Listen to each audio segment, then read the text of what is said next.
Good morning students. आज हम आपको संचार के प्रकार बताएंगे जो इस वीडियो में लेकर के आए हैं। संचार के बारे में पूर्ण जानकारी मैंने आपको कल दी थी। आज यहाँ संचार के प्रकार के बारे में चर्चा करेंगे।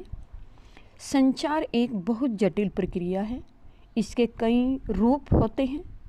संचार के विभिन्न रूप व प्रकार होते हुए भी एक दूसरे से इस प्रकार घुले मिले होते हैं कि इनको अलग अलग करके देखना बहुत कठिन होता है।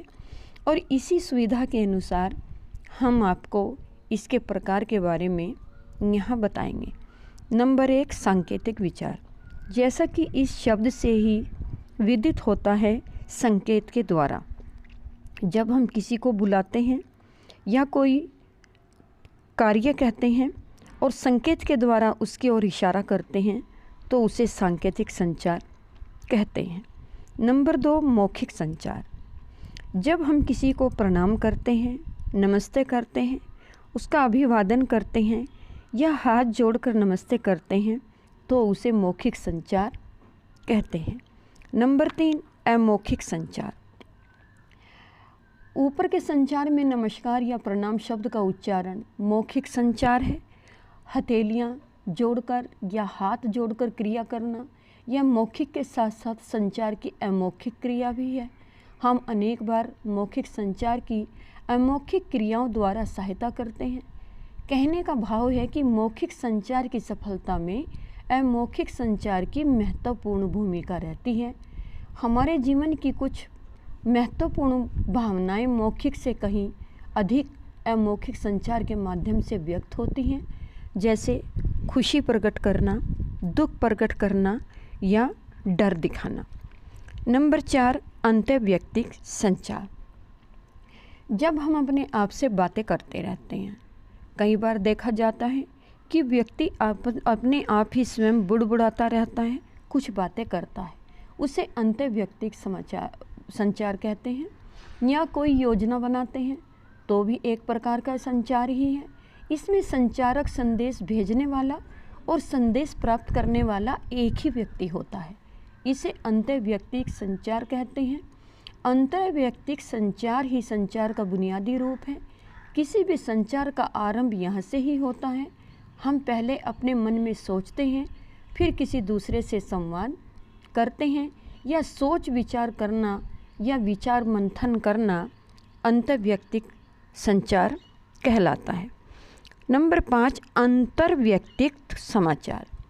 अब यहाँ जब दो व्यक्ति आपस में आमने सामने कोई संचार करते हैं, कोई बात प्रदान करते हैं तो उसे अंतर्वैयक्तिक संचार कहते हैं। इस संचार का सबसे बड़ा लाभ है, इसमें फीडबैक तत्काल प्राप्त हो जाती है। हम अपने दैनिक जीवन की आवश्यकताओं को इसी संचार के माध्यम से पूरा करते हैं। इसके अतिरिक्त यह संचार ही हमारे पारिवारिक सामाजिक रिश्तों की बुनियाद है। व्यक्तिगत जीवन की सफलता में भी अंतर्वैयक्तिक संचार की महत्वपूर्ण भूमिका रहती है। नंबर 6, समूह संचार। अब हम ऊपर जितने संचारों के रूप पढ़े हैं, हमने जितने भी संचार के रूपों का वर्णन किया है, उनमें व्यक्ति की ही प्रधानता थी। किंतु जब एक समूह आपस में विचार विमर्श करता है या चर्चा करता है तो उसे समूह संचार कहते हैं। उदाहरण के लिए कक्षा समूह संचार का एक अच्छा उदाहरण है। कक्षा में हम जो कुछ कहते हैं वह एक या दो विद्यार्थी के लिए नहीं, पूरी क्लास के लिए कहते हैं। इसी प्रकार संसद में जब विभिन्न मुद्दों पर कोई चर्चा होती है तो उसे भी समूह संचार कहा जाता है। इसी प्रकार आप बहुत से उदाहरण ले सकते हैं। गांव की पंचायतें हैं, समितियां हैं, जो भी वे निर्णय लेती हैं तो वे सभी एक समूह के अंतर्गत आते हैं। नंबर 7, जन संचार, यानी जिसे मास कम्युनिकेशन कहते हैं।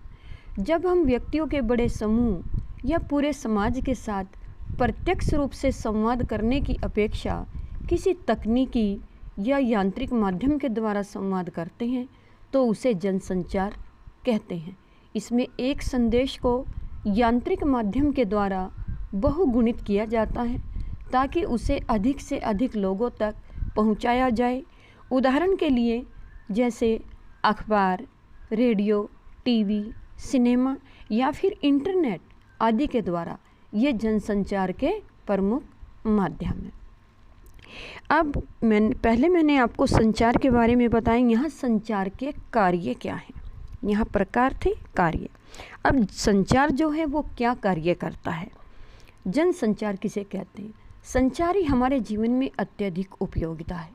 संचार के कार्य जो हैं मैं उन्हें समझा रही।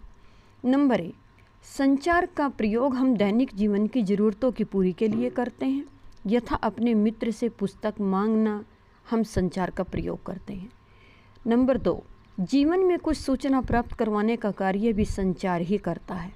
इसी प्रकार प्राप्त जानकारी को दूसरों तक पहुंचाने में भी हम संचार का प्रयोग करते हैं।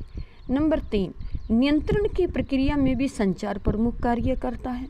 संचार के द्वारा हम किसी के व्यवहार को नियंत्रित करने का प्रयास करते हैं। जैसे कक्षा में अध्यापक विद्यार्थियों को संचार के द्वारा ही नियंत्रित करता है। नंबर